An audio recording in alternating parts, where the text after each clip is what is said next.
Hello and welcome back to the Mechanic Cooks. Today we're really making a comfort dish. Pork neck bones with chickpeas, slowly cooked in a rich, rustic Mediterranean style stew. Don't forget to like, subscribe, and check out themechaniccooks.com.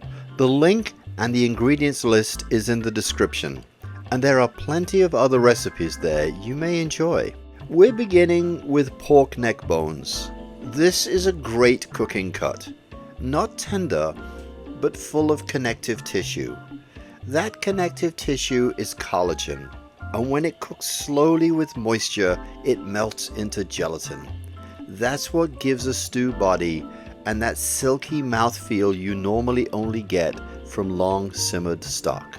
This is one of those meals that turns an inexpensive cut into something deeply satisfying just by using the right technique. For the seasoning, crush rosemary, oregano, and thyme in a mortar and pestle. Crushing them releases their oils. Now add the neck bones, the crushed herbs, some olive oil, salt, and black pepper to a bowl, and mix everything well. Make sure every surface is coated. They go into a 375-degree oven for about 30 minutes. We're not cooking them through yet, we're browning them. That browning builds flavor you simply can't create later in the pot.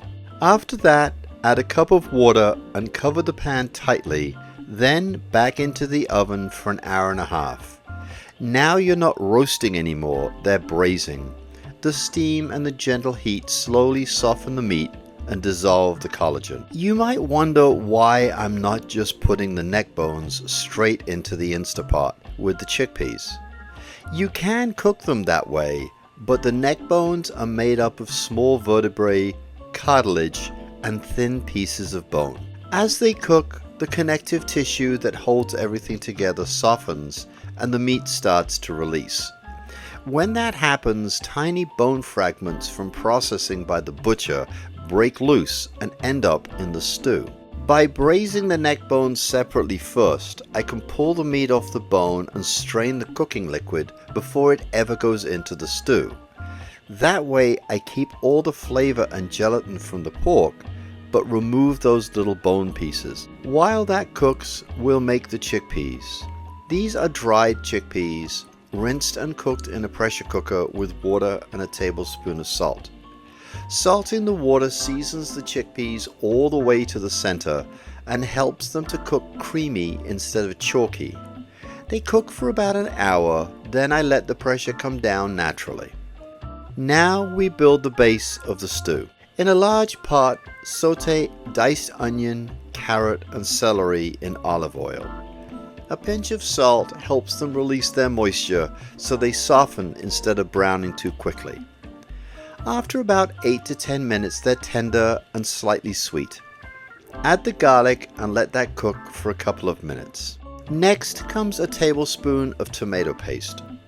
Cooking it for a few minutes takes away the raw taste and turns it deeper and more savory. Then add oregano, thyme, crushed rosemary, and black pepper. Just a short cook here, just enough to wake up the herbs. By this time the pork is tender. Pull the meat from the bones and discard. Look for small bone fragments and discard them too. The meat goes straight into the vegetables, mix it well and let it cook for about 3 to 5 minutes. This step is important. The pork starts to absorb the flavors of the onion, carrot, celery, and tomato paste, and everything comes together before any liquid is added. Now add the cooked chickpeas and about 1 cup of chicken broth. Stir, bring it up to a boil, then lower the heat and cover the pot for a gentle simmer. Over the next 30 minutes, the chickpeas soften further and release a little starch, which naturally thickens the stew and ties everything together. After that, taste for salt and add a teaspoon of apple cider vinegar. It won't make the stew sour, it brightens the pork and balances the richness. This is simple food done carefully. Tender pork, creamy chickpeas, and a broth that came together without shortcuts. Thanks for cooking with me and enjoy dinner.